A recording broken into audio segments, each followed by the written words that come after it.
Okay. So over to you, Gareth. Okay, thank you very much, Lindley. Thank you very much to the Bioethics Centre too to allow me to speak here. As you'll realise, there's not much discussion going on within the university on these matters, as I will touch on as I go through. I do feel a bit as though I'm on an ice rink, and some of the ice might be rather thin in places, but this is a Bioethics Centre and I am used to controversial issues. But just one thing about the title. A very important word in that title is university. This is not just looking at the moral contours of redundancies. The university is there because of the nature of universities and university staff. And also, it's an institution which has hopefully a future and therefore a future perspective. So it's totally different from, some of the massive redundancies of some of the very big organizations which are closing, whatever that might be. That's quite different. There are elements here which are obviously very specific to us. Okay, so there are two assumptions underlying this talk. The first is that there will be redundancies. Now, in this talk, I'm not discussing the justification or the lack of justification for any redundancies. I'm assuming they will take place. What I am asking is, how should they be carried out? This is a question, I think, of immense relevance and concern for every member of staff. And there should be, I think, a forum for open discussion of this crucial issue. It's not a fait accompli, or at least it shouldn't be a fait accompli. We, that is staff, should have an input into how they're undertaken within a university context. A second assumption is that the university is committed to being recognized as an institution having a strong research focus, where research is supported and researchers and research students are encouraged to flourish. Now, I have to say that assumption is mine. I have no idea whether it's true of senior management. The second assumption, though, will play a very important part in determining how redundancies are undertaken. If the university's strategic vision is research-based, there will be considerable efforts to protect those with high research profiles, their staff, and the resources available to them, and everything that follows from that. If it downplays research, and if scholarship in general, then there will be no special protection for research areas within the university. And that, I think, is a fundamental choice that underlies everything else. And so some pertinent questions. Is cutting academic and support staff in an arbitrary and indiscriminate fashion the best way to undertake a redundancy process? Not only that, is it ethical? To what extent is it driven by immediate financial imperatives and/or by a well thought out strategic plan informed by research and teaching imperatives? I hope the answer will become evident in due course. Now, in an article that first of the two articles I've had in the ODT, I asked a number of questions. I'm not going to go into these now, but just to remind you, what are the university's priorities? How many layers of management are appropriate? How much administrative centralization is appropriate? How can staff morale be improved? Is there too much teaching and duplication of offerings? How can staff be shown that they are valued and their contributions are taken seriously? Now, in that article, I didn't bring out anything about whether or not any of those questions were ethical, but of course they're all ethical in nature. A financial predicament is treated only in financial terms. It'll fail to take account of the numerous human elements from which none of us can escape. If the human side of the equation isn't factored in from the start, then human-centered considerations are likely to be bypassed and they'll be swamped by more pressing financial pressures. It'll also fail to assess the respective contributions made by academic and managerial staff to the core functions of the university. And so, what ethical resources then does the University of Otago possess for undertaking a redundancy exercise? Well, I don't think we have to look very far, because these were worked out very thoroughly just a few years ago. And in 2019, the university started a staff values project called Shaping Our Culture Together. After feedback and workshops, a final set of Otago staff values was produced. Now, these staff values then form a framework to guide university staff at all levels. How we lead, how we manage, how we make decisions. And these values have been included in a number of policies: ethical behavior framework, performance development reviews, and all HR teaching and training programs. Now, from my perspective, I have wanted to ask what part, if any, have these values been playing in making decisions about redundancy? I would see them as being central, and yet to date, I haven't heard any mention of them. And yet they are the university's own values. And there are four core values, which I'm sure you know: respect, integrity, curiosity, and community. Now, these, remember, are the university's own selections, and therefore they should be taken very seriously. They've also been elaborated on in quite some detail in the university's own documents, which you can easily find. And each one of those has a number of descriptors. I'll go through some of them, but I'm not going through all of them. But what I am asking is, how, looking at these descriptors, let's look at the ones that stand out as being relevant for those tasked with the invidious job of determining which people, which areas no longer required in the university. And I use no longer required very definitely, because that is what's happening or might happen. Okay, so let's go through very briefly through each of those. Respect.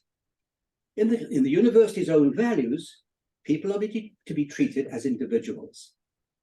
Staff are to develop empathy and show interest in and consideration of others. Staff are to be supportive of others. They're to be compassionate and they're to look out for each other. In integrity, just one I want to pull out, staff are to be clear and transparent about one's decisions and the reasons underlying them. And then under curiosity, just again, one I want to pull out, to seek feedback and to give it where needed. And then with community, just a few I want to touch on here. Staff are to listen and to be actively engaged with others. They're to seek input from other people. They're to communicate clearly and to involve people in decision-making.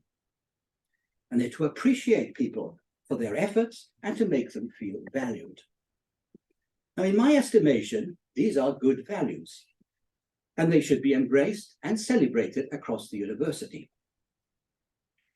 Those are the positives.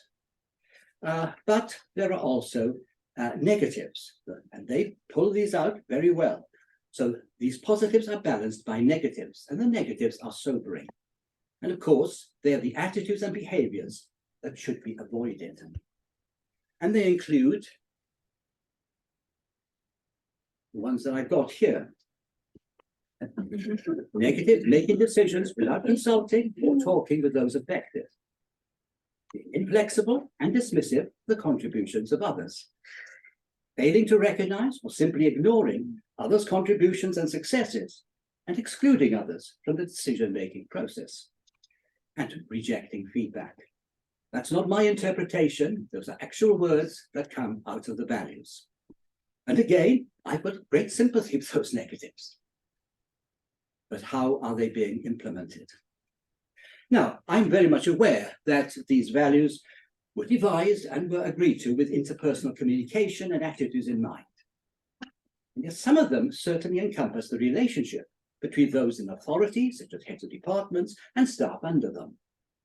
And additionally, one can hardly envisage a situation where the values that govern them, the actions of most staff in their relationships with each other and with students, they are irrelevant when it comes to the relationship of senior management to the bulk of staff. So I would certainly see these as applying to anyone, any relationships at any levels. But my interest, of course, is trying to discover how these values are currently governing the university's approach to redundancy. Now, it's too early to be definitive because too little is known about precisely how redundancy decisions will be made across the university. But what I would like to see is an analysis of how decisions will be based or are being based on these core values, which, remember, are the university's own values. So how are they being utilized now that challenging decisions are having to be made about making staff redundant?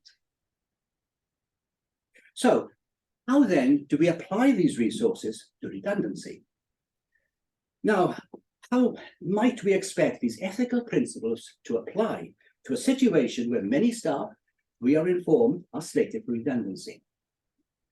How should these staff and staff in general be treated now and in the foreseeable future based on the university's own stated values? And I suggest that the following should be included. First of all, and this is me now, but again, trying to work from the university's values. The university's leadership should engage as much as possible with the academic community and should be as open as possible about the way forward. The central characteristic here should be transparency. Engagement and transparency should be evident from as early as possible in the whole process.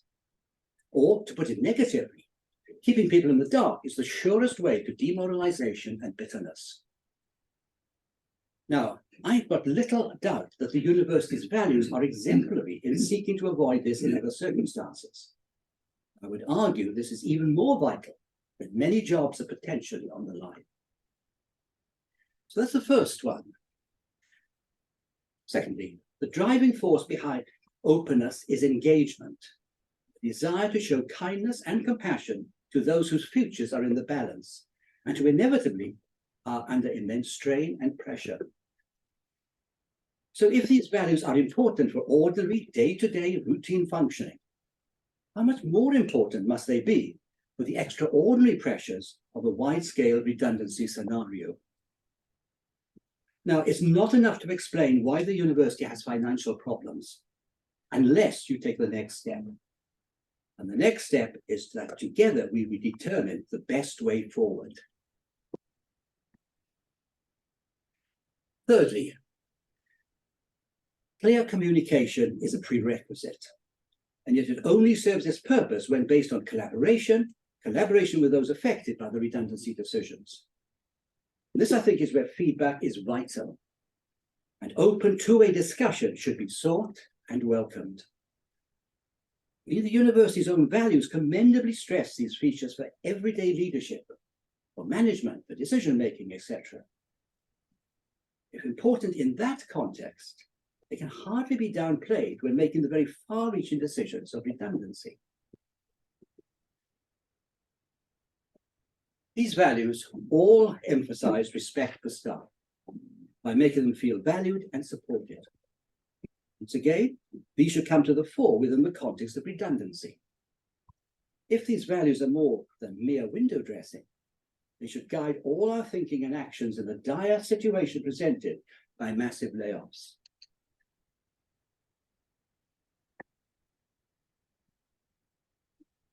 Now, these values, of course, don't take us all the way because they weren't formulated with redundancy in mind. And yet they're of considerable relevance in laying some ethical building blocks for how to act when confronted by an immense financial challenge. They also remind the university of what it and its staff have determined to be important ways of living in community. And so if these values are at all meaningful for the university, they should come into play at the crucial crossroads in its ongoing trajectory. And I would say, if they are seen as being irrelevant to making staff redundant, then the leadership should take the next step of declaring that they are no longer the values that govern university life. Okay, I now want to broaden the debate. So that's university's values and how far they perhaps should take us. Now let's look a little bit more broadly. I've argued in the past that redundancies are never morally. They're always morally problematic. And this should be faced squarely by those making crucial decisions. The implications for individuals may be life-shattering, especially, of course, if they've been long-standing, high-performing staff members. And I think particularly as far as academic staff are concerned, most cannot just walk down the road into another job. Well, perhaps they might get another job, but it certainly will have nothing to do with what they've done in the university. they will have to leave Dunedin and very likely New Zealand. They really are in a category of their own. That's why I emphasize this so much. And so in the case of universities then, all this has a special resonance to staff devoted to teaching and learning and to the advance of scholarship. That is academics and their support staff with all their specialist skill sets. So their redundancy then is morally fraught because it endangers the primary activities by which the university is known. When the academic heart of a university and the raison d'etre of the university is threatened, then once that is weakened, you have huge problems. As I put it, impressive buildings and attractive gardens do not a university make. I think over the years, one of the most depressing things I've ever seen is going around in other countries, some universities, often newer ones, which have got lovely campuses, lovely labs, sometimes good equipment, and very few people there. Certainly not people capable of using all the facilities. And we do not want that. So in approaching redundancy, then, the bottom line is fairness. Both the staff who leave the university and those who remain are to be treated fairly, meaning that the criteria used to making whatever the decision is and the way that's been implemented are spelled out to all concerned. I think there's a further requirement that goes along with that the redundancies will ensure that the university is well positioned for the future as a high-grade learning and scholarly institution. In other words, redundancies will strengthen rather than weaken the university. But this will only be attained if there's been a well thought through strategy for rebuilding the university in a sustainable fashion in the wake of the redundancies. And this requires nuanced planning that, in my estimation, will need the support and the input of a very broad range of university staff. And so these requirements then will only be assured following serious analysis and thought. Knee-jerk reactions to crises, including financial ones, may lead to the loss of people with expertise and skills to the detriment of the university, and often to the detriment of the university in the long term. But a deeper loss, I think, will be a moral one, because the redundancy will be driven predominantly by financial imperatives that pay only limited attention to the welfare of staff. And no matter, I think, what empathic sounding words are used by those in authority, these words will ring hollow if staff are demoralized as they find themselves unable to utilize their academic expertise. They will also be demoralized if they have lived for a prolonged period with the Damocles sword of uncertainty hanging over their head. And that seems to me to be the current situation. After all, in the end, the heart of a university is its academic staff, plus their support staff and the students they teach. And so in making decisions regarding redundancy, it is these who are to be, I would say, preferentially protected. Because in losing them, you lose their expertise and the students, and all the influence on students and future generations will be lost. So the question then is, how are staff to be treated? Well, in very simplistic terms, they are more than units of employment. Be disposed of and no longer required, or are now thought to be unaffordable. So even if redundancy cannot be avoided, they are people, and people are valuable as people. They're also vulnerable. Now, there's nothing new here, because these are values set out by the university itself in its own aspirations.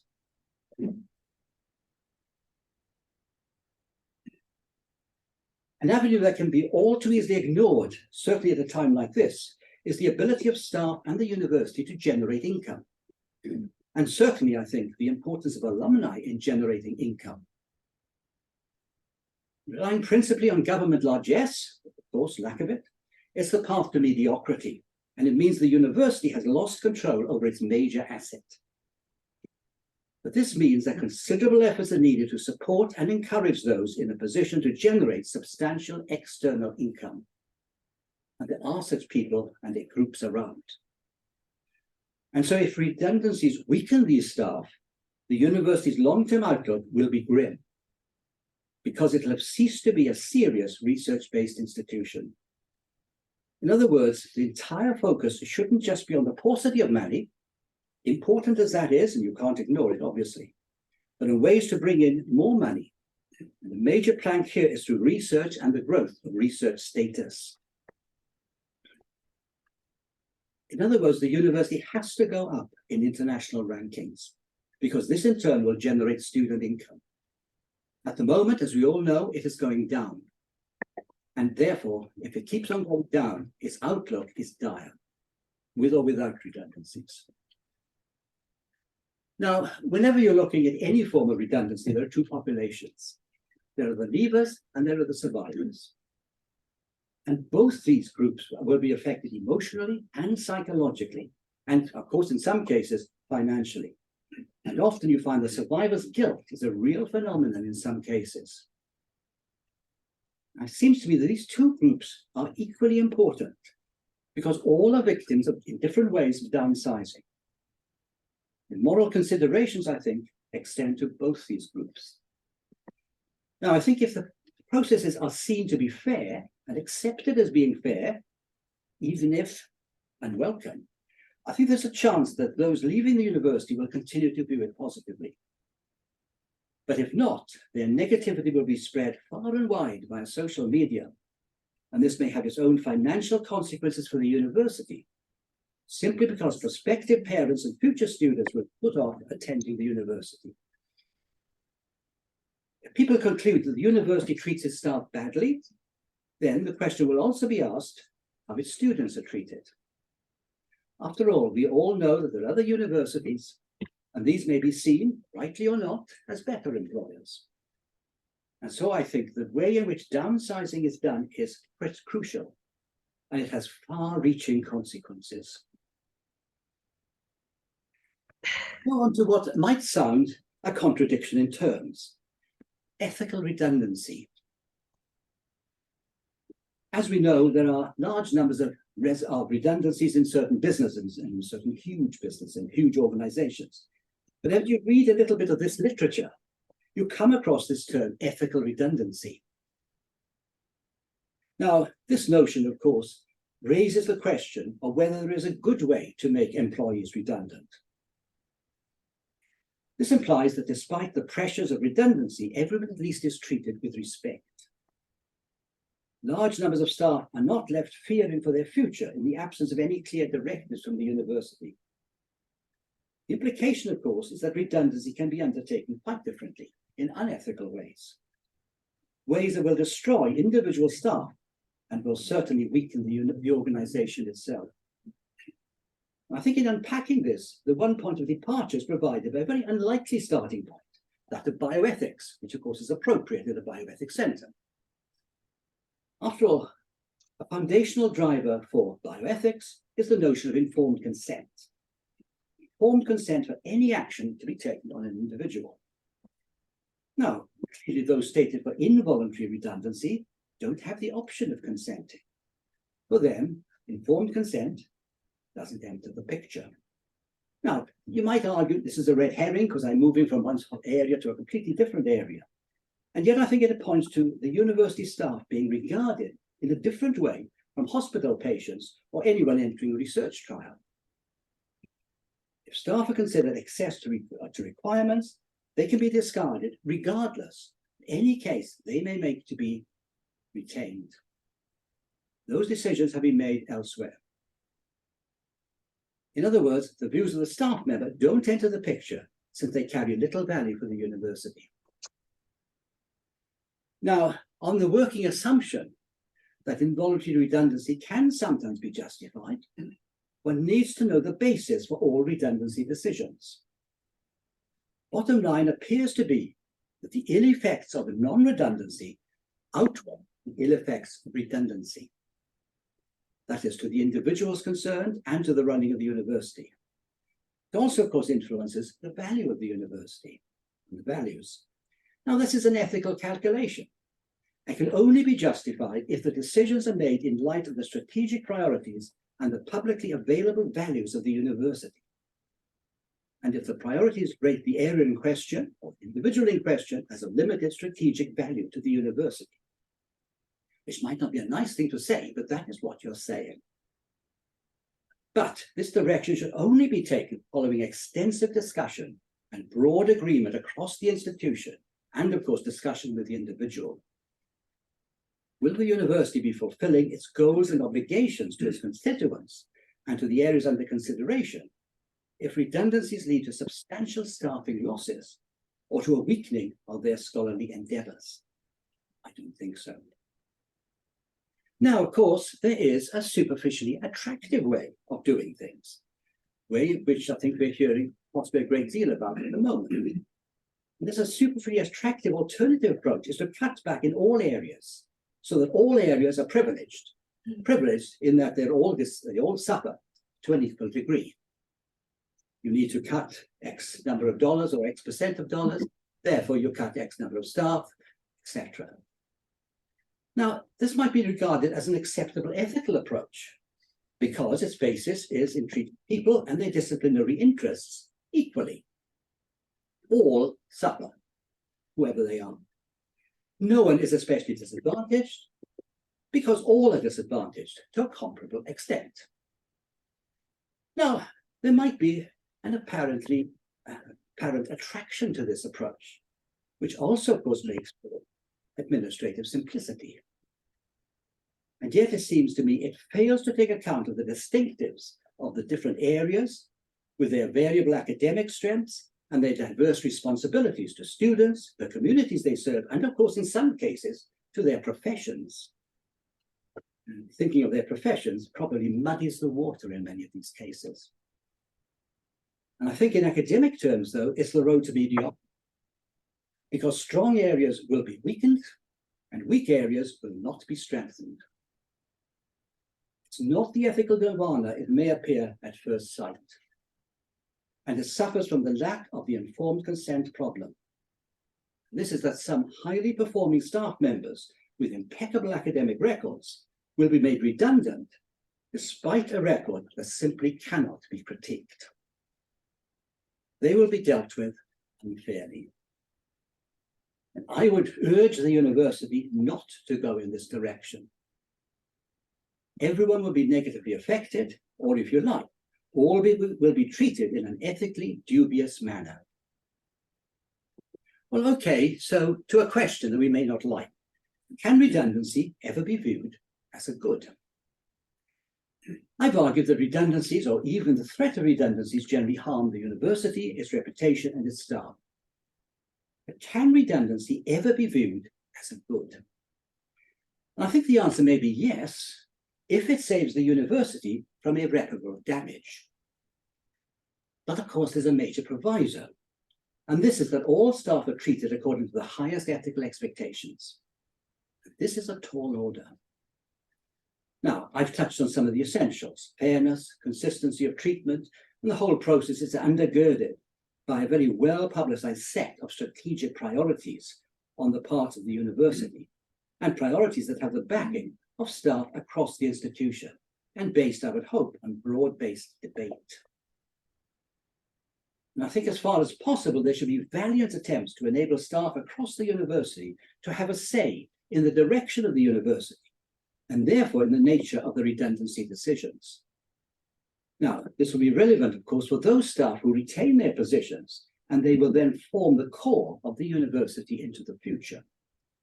This will be essential for forward planning, and I hope there is forward planning. We're to make sure that the input of all sectors of the university is welcomed, and that is welcomed before final decisions regarding redundancies are made. Ensure that staff know they're being taken seriously and they're being viewed as responsible members of the university, whose thoughts and ideas will be welcomed by those making the crucial decisions regarding redundancy. And again, I would say all this is enshrined with the university's own values. And then, almost finally, decision makers, those making the redundancy decisions, are themselves to be characterized, hopefully, by humility and by honesty. After all, they may have made mistakes and errors of judgment that may, in part, it's up to you whether you think it's large part or small part, that have led to the financial impasse to which they're now responding? And have they made themselves liable for redundancy, or are they protecting themselves from it? It's unlikely that today's challenges are novel. There's a good chance they will recur. So there's much to be learned from what is currently engulfing us. And as good academics, we should all be striving to apply our skills to work our way through this ethical morass. And I would say if no one asks for our input, we should provide it anyway. This once more, I think, is an ethical imperative. In other words, don't remain quiet, don't remain passive. Otherwise, you'll be thrown off the cliff. And finally, I've tried to be as academic as I can. Now some personal comments. As we know to date, much of this debate has been carried out in the pages of the ODT. This has been unfortunate, but it's also been inevitable. Inevitable because there has been and still is no forum within the university for open discussion and questioning. Extensive expertise across the university staff hasn't been utilized, meaning that there has been no avenue for input from staff. This contravenes the university's own expressed values and sorely minimizes the possibility of receiving constructive ideas. Secondly, as far as I can tell, the invidious job of determining who is to be made redundant is being left to PVCs and deans, who will have to work in the absence of an overarching university plan and strategy. Now, I may be wrong, because I'm very much an outsider, but there is no clear view of the sort of university senior management wants the university to be. What's more, what do we, staff of the university, want it to be? Who's going to protect the research thrust and its scholarly reputation? At what point will staff, particularly academic staff, actually be consulted and seriously consulted? And finally, from what I know, the current financial predicament isn't a result of flagrant expenditure on and by academic staff. And so I sincerely hope they will not bear the brunt of the redundancies. I've argued that this would imperil the future of the university as a highly performing institution. It will also be a grossly unethical way of treating our own staff. Of course, savings have always been made in every area, but I would hate to see the baby thrown out with the bathwater. And I think with that, I'll stop.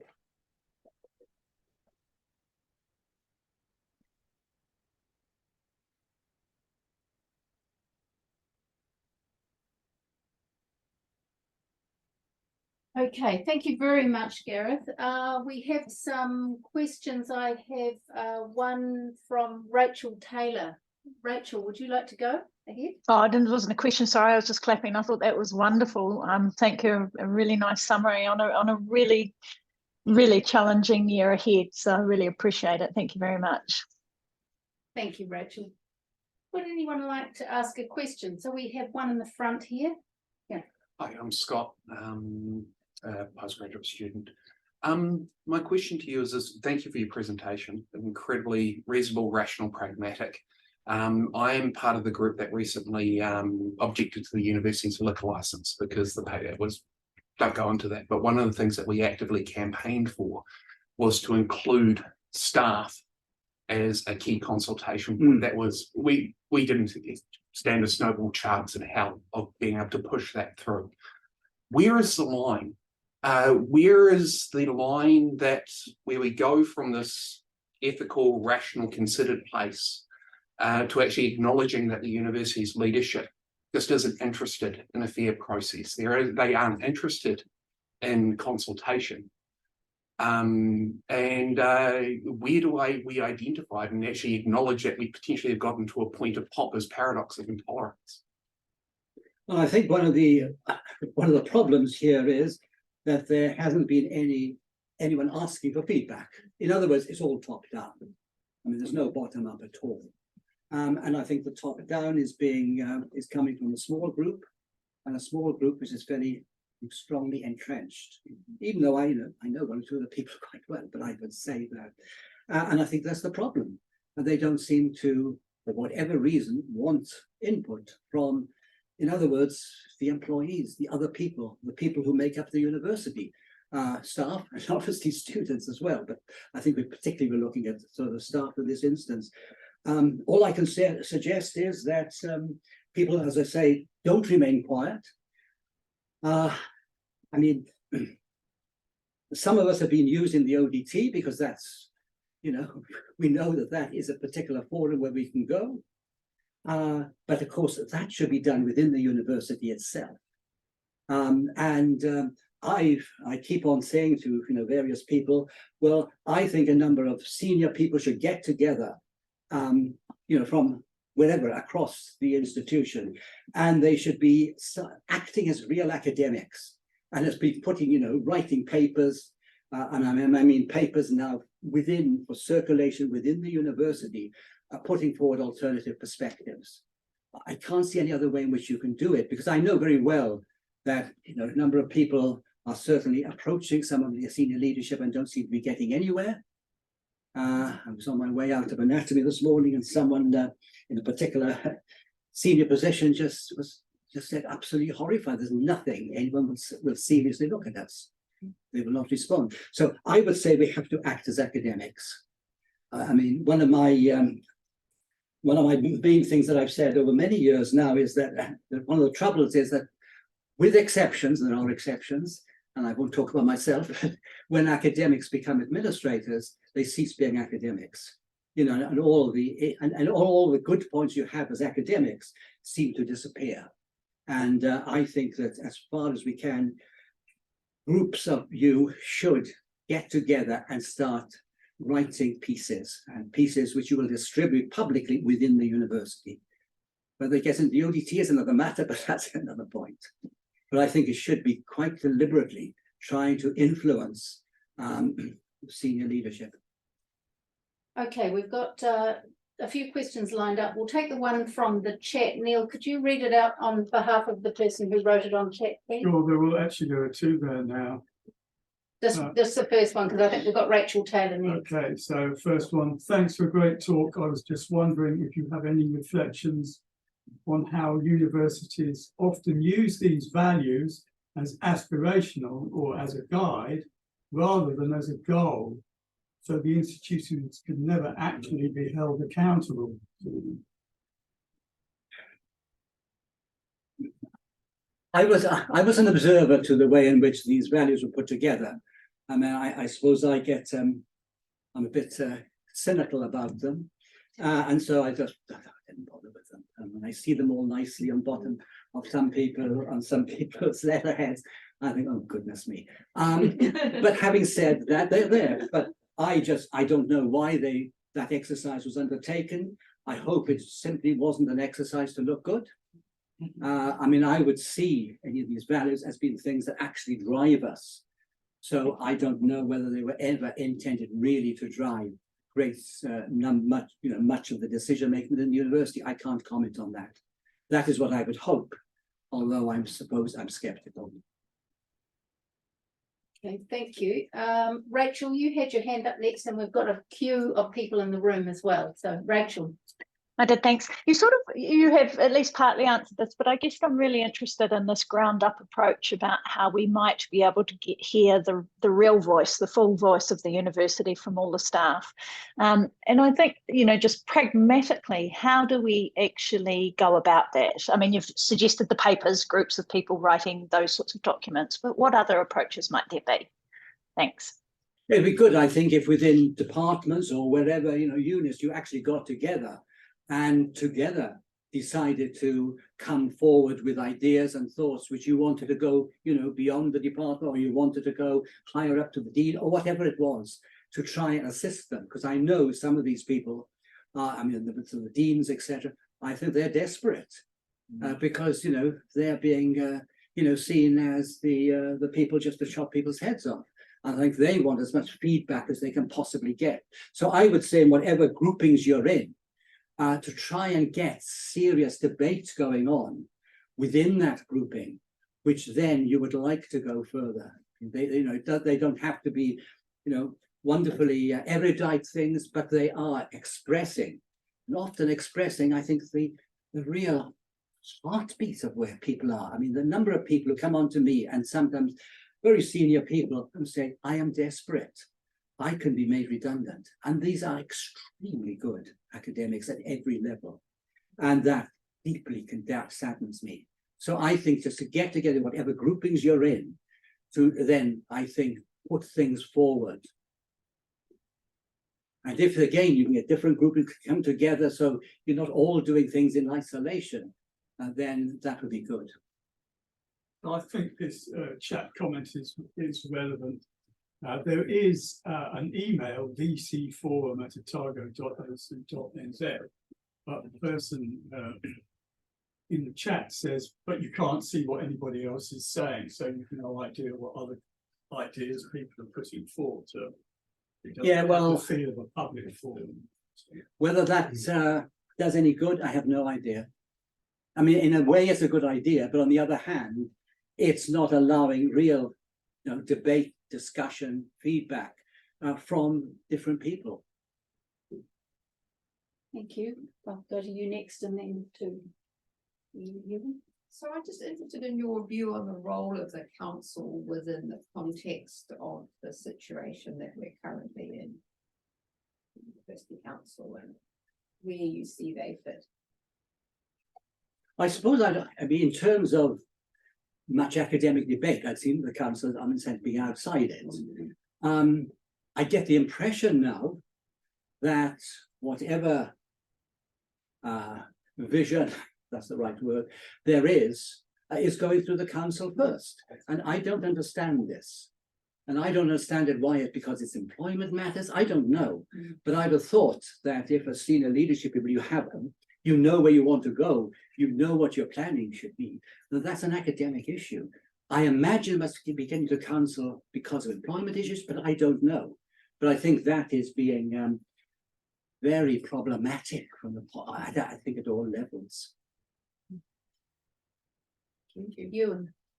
Thanks, Gareth, for raising things. I suppose my question's on a similar line. If ethical redundancies is along the lines of consistent with the strategy of the university, how do you decide whether the strategy is the problem? And that the strategy is perhaps driving the need for redundancies, if that's the case. In which case, ethical redundancies isn't necessarily aligned with the strategy as such. I would have hoped that the strategy would drive everything. And I think we're just looking at strategy here in terms of to what extent do you want to be research-based? To what extent do you want to be seen as being a serious research-based international university or not? And I would have thought, if you're going in that one direction, that you do want it to be very strongly research-based, it will have huge implications for the nature of redundancies. On the other hand, if you say, well, we're not interested in that, we simply want to keep something going, which is perhaps a bit more than a technical institute, but it has elements of that, then that will drive in a different direction. And a lot of people who are in the university now wouldn't want to be here. Thank you. We'll go to Neil for the online one, and then back to you, John. So the question is about exploring how or whether the senior leadership of the university should be examined in regard to being held to account for the current situation. I suppose the question is, should that be a particular theme, and how would one? So can I just ask if everybody here can hear the questions online? Yeah, okay, thank you. I think quite a bit of this coming out in the Otago Daily Times. Once they are starting going further and further into the financial side. And the thing that I found with Saturday's piece really hit me, well, there are quite a few things, but the first two paragraphs, which I suppose I knew something about from the past, and that is the university had no debt until very recently. I mean, certainly when I was around there, I knew how much we had in the bank, which I can tell you was considerable. I mean, and clearly that went on for some time, and the debt has been accrued, from what I can tell, in the last 2, 3 or so years. So one can only imagine that it's as a result of the buildings, etc., etc. Now, that's not saying that there should be no new buildings or anything like that, but I think there's a whole amount going into that. What we don't know from that is the layers of management.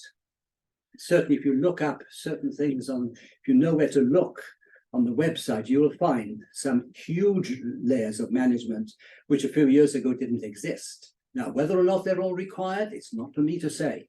But again, being a cynical academic, one questions some of it. But also to say, I mean, in terms of redundancies, are these people, these areas seen as being out of scope? I don't know. And so I think there's a whole amount there that one really does want to know more about. And I think a lot of people now, some who know nothing much about the university, but they look at the explanations for that 60 million hole. They'll say, but that can't only be due to lack of student enrollments, etc., etc. There's something else there, and they can see that. What we don't know, unless you're very close, probably in senior management, you don't know what is contributing. Some of us can speculate and think we at least know quite a bit, but we are speculating, and it's not known, and it hasn't even come out in the ODT as yet. We don't know, and I think there are whole areas there which people across the university know very little about. John. Thank you, Gareth, for a succinct summary of this terrible situation. So I think the thing that really bothers me at the moment is that we are again going to be a victim of timing. We're always a victim of timing. We're given very little time to make decisions. And I actually want to go so far as to say I think we're getting dishonest projections of how long things will take. How long could we actually slow this process down to actually engage in the kind of debate that you're talking about? The acting vice chancellor made a comment in a Thursday seminar about, if we're in 2025 and we're still this debt, we're going to be worse off. But it does give you a suggestion that there could be a little bit more slowing down of this time scale. I suppose the question is, does that resonate with you? And are we really at threat of having the university closed if we were to stay in the same situation in a year, not having made these cuts? I don't think the TEC will allow that. No. We are being monitored by the TEC, and I'm sure. They've had institutions, universities here, probably in fairly dire predicaments at times. So we're very much under their control. I'm not quite sure what that means, but we're certainly being closely monitored by them, and with that, I'm happy. On the other hand, yes, we should be able to work our way out. But as I said in passing, we've heard so little. Over the last few years now, not just now, about actually going out and getting money from outside, and attracting money, and attracting big money. And this doesn't seem to have actually entered us. The thinking now, globally now, I don't mean as far as individuals are concerned. And that's a great concern. And there's no doubt for me that there will be a second round, just like Victoria's going through. If we just go through the non-strategic view, that the bad side of what you presented, if we actually don't do what them thought, we're going to go through this again, just like Victoria is. And that's why I think we, as academics, you've just got to press and press and press as academics, trying to get, put forward. We're all working in the dark to some extent. That's a problem. But also showing that we want to think through this, and we want to actually take a part in helping whoever is making decisions. Because there's the amount of expertise across this sort of institution is huge, and yet it's not being utilised. So it's probably we've got 2 questions in the room. Have you got any, Neil?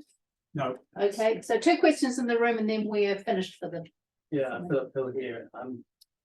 One thing that really struck me around the strategic analytics office analysis was there's no real landscape understanding of the potential for large new incomes, which seems to me to be only to the people who know where the large new incomes for in terms of academic stuff at any one time will be the academic. Yes. And so there seems to be maybe a disconnect between that office producing fantastic analysis for what it has the expertise to do, but not connecting necessarily to the landscape analysis for new incomes for research in particular.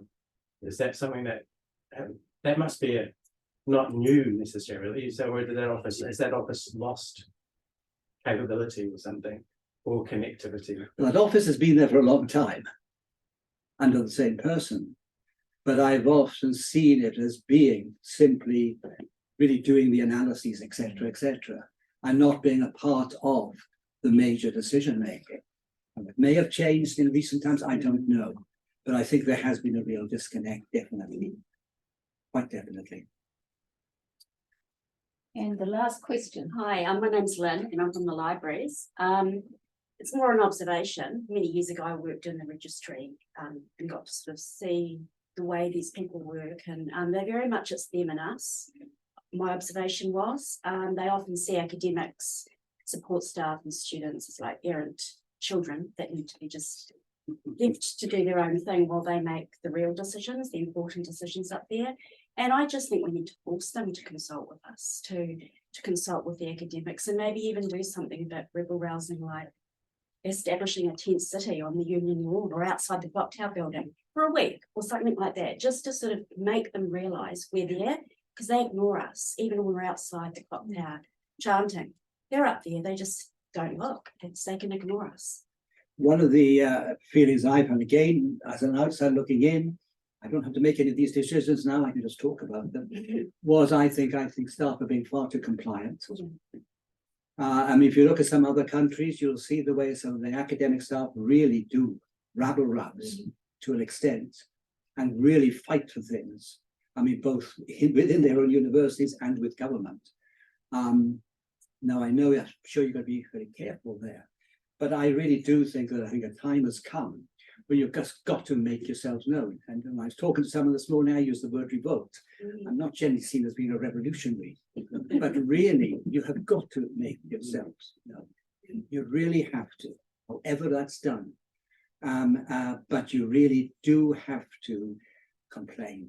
And then, I don't like the thought of strikes or striking or keeping poor old students' grades back, that sort of thing. But this has been done in some places. And as I say, to me, it was the very last thing I would ever want to see.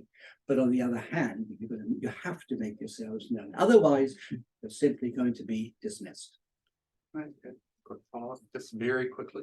I think we've got also one on chat. Is this a new one on chat? Yes, just very briefly. Just talking about ways these have been handled in universities abroad, which includes people working together, if I understand the comment, and agreeing to take a reduction in hours or a pay cut across the board in the hope that after 2 or 3 years, things will be better. The person says, not necessarily a very popular approach, but, where are these ideas? Question is, where are the ideas being discussed? The alternatives to. I mean, I do get concerned when I come across someone, and this is a real person and real people, got a Marsden grant, half their salary, the department used to provide the other half, they now have money. So you've got a half-time person on a Marsden grant doing a full-time job of work. And I mean, that's not unethical, I'm not sure what is. And you've got a really good researcher having got a master, and then really telling them to do all their university stuff for nothing. That is not ethical. Final comment? Yeah, I was just going to quickly follow on from my recent experience of terrorising the university's lawyers. The comment you made about getting this dialogue and sharing it within the university, academics writing papers within the university. Right idea, wrong audience. The major lever that I've identified to be able to get at least something through in the work we just did was that there's got to be external pressure. The university, if it's internal, the university does not care. Its biggest worry, the only thing senior leadership seems to care about right now is its external marketing image. We even had to argue to get a reference to the Sophia Charter put in their licensing documentation, the alcohol plans. The only thing they care about right now is their marketing image. So yes, completely agree with you on the what, but to who to present it to. Present to the university and then leak it. Yeah, well, don't even, it's got to go. Yeah. The only reason we had any leverage is because of my previous connections to Wellington and to the North Island. It's got to be external. No, just points taken. Okay, that just leaves me to say thank you very much to Gareth. I'm sure this talk resonated with everybody. So we thank you for this presentation and an opportunity to have an open debate. Thank you to the Bioethics Centre for making it possible. Thank you. Thanks, Gareth.